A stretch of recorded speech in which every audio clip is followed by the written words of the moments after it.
আসসালামু আলাইকুম। আমাদের আজকের বিশেষ পডকাস্টে আপনাদের সবাইকে স্বাগত জানাচ্ছি। আমি মির্জা সুমনা। আজ আমাদের স্টুডিওতে অতিথি হিসেবে উপস্থিত আছেন বিশিষ্ট সুথি সাধক ও গবেষক শাহ মোহাম্মদ কবির। কবির ভাই, কেমন আছেন? ওয়ালাইকুম আসসালাম। আলহামদুলিল্লাহ সুমনা। সৃষ্টির রহস্য আর স্রষ্টার মহিমা আলোচনার সুযোগ পাওয়াটাই বড় নিয়ামত। ঠিক বলেছেন।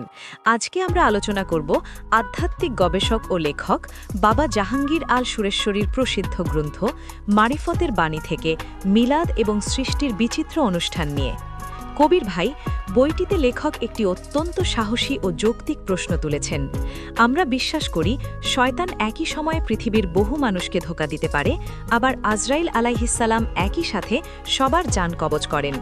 অথচ মহানবী সাল্লাল্লাহু আলাইহি ওয়াসাল্লাম একই সময় হাজারো মিলাদ মাহফিলে হাজির হতে পারেন না, এমন ফতোয়া কেন দেওয়া হয়? দেখুন সুমনা, লেখক বাবা জাহাঙ্গীর আল সুরেশ্বরী এখানে আমাদের দ্বিমুখী মানসিকতাকে আঘাত করেছেন। তিনি আক্ষেপ করে বলেছেন যে একদল আলেম নামধারী লোক শয়তান আর আজরাইলের ক্ষমতায় অনায়াসে বিশ্বাস করে, কিন্তু যিনি লা মোকামে গিয়ে স্রষ্টার সাথে দুই ধনুকের ব্যবধানে একাকার হয়ে আছেন, সেই মহানবীর শানে অপপ্রচার চালায়। লেখক এখানে একটি আধুনিক উদাহরণ দিয়েছেন। ইতালিতে যখন বিশ্বকাপ ফুটবল হয়, তখন সারা বিশ্বের মানুষ কি একই সাথে তা দেখে না? বিজ্ঞানের এই যুগে যদি একটি সিগন্যাল সব জায়গায় পৌঁছতে পারে, তবে নূরে মোহাম্মদী কেন পারবে না? লেখক স্পষ্টভাবে বলেছেন, এসব সংকীর্ণ কথাবার্তাই সালমান রুশদির মতো মানুষদের তৈরি হওয়ার সুযোগ করে দেয়। অত্যন্ত গভীর একটি পয়েন্ট। কিন্তু অনেকে আবার মিলাদে দাঁড়িয়ে ইয়া নবী ইয়া রাসূল বলাকেও শিরক বলে মনে করেন। এ বিষয়ে লেখকের দর্শন কি? এখানে লেখক একটি সামাজিক শিষ্টাচারের উদাহরণ দিয়েছেন। তিনি বলছেন, আদালতের এজলাসে যখন একজন বিচারক আসেন, তখন বয়সে বড় বৃদ্ধ উকিলরাও কিন্তু দাঁড়িয়ে সম্মান দেখান। এটা কি মূর্তি পূজা? না, এটা পদের মর্যাদা। তাহলে যে মহানবীর স্মরণে এই অনুষ্ঠান, তার আগমনে দাঁড়িয়ে সম্মান প্রদর্শন করা কি বেয়াদবি হবে? লেখক বলছেন, সেই মুহূর্তে বসে থাকাটাই বরং চরম বেয়াদবি। বিরতি ও সচেতনতা। প্রিয় দর্শক ও শ্রোতা, আলোচনার এই পর্যায়ে আমরা সৃষ্টির এক গূঢ় রহস্যে প্রবেশ করছি। যদি আমাদের এই গবেষণামূলক আলোচনা আপনাদের ভালো লাগে এবং আধ্যাত্মিক চিন্তার খোরাক যোগায়, তবে ভিডিওটিতে একটি লাইক দিন, আপনার মূল্যবান মতামত কমেন্ট করুন এবং ভিডিওটি শেয়ার করে সত্যের বাণী ছড়িয়ে দিন। আমাদের চ্যানেলটি সাবস্ক্রাইব করতে ভুলবেন না। কবির ভাই, লেখক অনুষ্ঠান বিষয়টিকে একটি অনন্য উচ্চতায় নিয়ে গেছেন। তিনি বলছেন মানুষ নিজেই একটি অনুষ্ঠান। এটা কি একটু ব্যাখ্যা করবেন?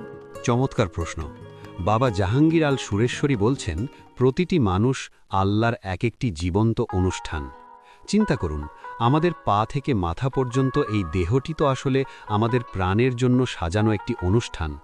প্রাণ না থাকলে দেহটি একটি মূল্যহীন লাশ। প্রাণের উপস্থিতিতেই এই দেহটি সচল। লেখক বলছেন, আমি নিজেই যখন একটি অনুষ্ঠান, তখন আমি অনুষ্ঠানকে অস্বীকার করি কিভাবে? প্রতিটি নিঃশ্বাসে, প্রতিটি মুহূর্তে যেখানে এক একটি অবিরাম লীলা চলছে, সেখানে মিলাদ, ওরস বা মহররমের মাতমের অনুষ্ঠানকে শিরক বেদাত বলাটা এক প্রকার সংকীর্ণতা।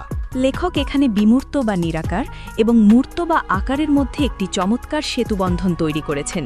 তিনি বলছেন বিমূর্ত কখনো আদর্শ হতে পারে না। কেন? কারণ আদর্শ শব্দটির সার্থকতা তখনই আসে যখন তার কোনো প্রকাশ থাকে।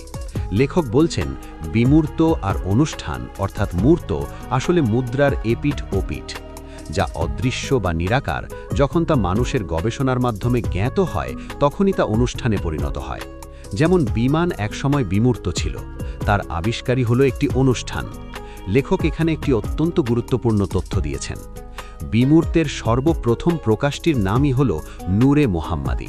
বিভিন্ন ভাষায় একে হয়তো নূরে মুসা, নূরে ঈসা বা নূরে শ্রীকৃষ্ণ বলা হয়।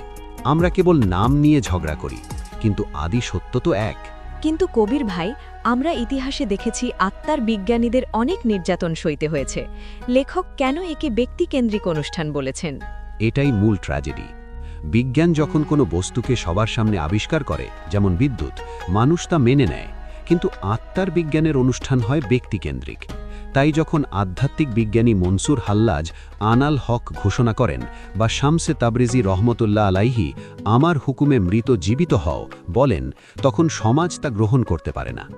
লেখক উল্লেখ করেছেন ইমাম গজ্জালি, রুমি, হাফেজ, জামি, আত্মার, বড়পীর আব্দুল কাদের জিলানী রহমতুল্লাহ আলাইহি এবং খাজা মঈনুদ্দিন চিস্তি রহমতুল্লাহ আলাইহি সবার ওপরই জঘন্য অপবাদ এসেছে।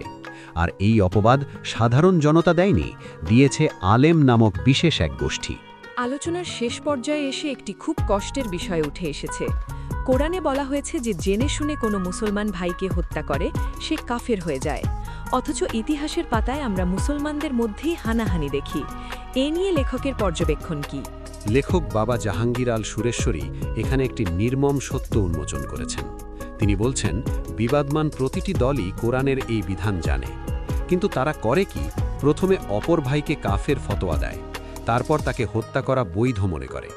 এই যে পরমত অসহিষ্ণুতা আর গবেষণার অধিকার খর্ব করা, এটাই ধর্মকে একটি নির্দিষ্ট গণ্ডিতে বন্দী করে ফেলেছে। সহনশীলতা আর প্রেমের পথই তো ছিল মহানবীর পথ।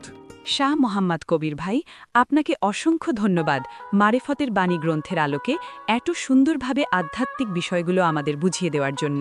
আপনাকেও ধন্যবাদ সুমনা। আশা করি দর্শক শ্রোতারা এর মর্মার্থ উপলব্ধি করবেন। উপসংহার। প্রিয় দর্শক, আজ আমরা বাবা জাহাঙ্গীর আল সুরেশ্বরীর লেখনীর মাধ্যমে জানলাম যে অনুষ্ঠান বর্জন করে বিমূর্তকে পাওয়া সম্ভব নয়। সৃষ্টি নিজেই স্রষ্টার এক অনন্ত প্রকাশের অনুষ্ঠান। আমাদের এই ভিডিওটি যদি আপনাদের হৃদয়ে সামান্যতম জ্ঞানের আলো জ্বেলে থাকে, তবে দয়া করে লাইক, কমেন্ট এবং শেয়ার করে আধ্যাত্মিক এই গবেষণার ধারা অব্যাহত রাখতে আমাদের চ্যানেলটি সাবস্ক্রাইব করে সাথেই থাকুন।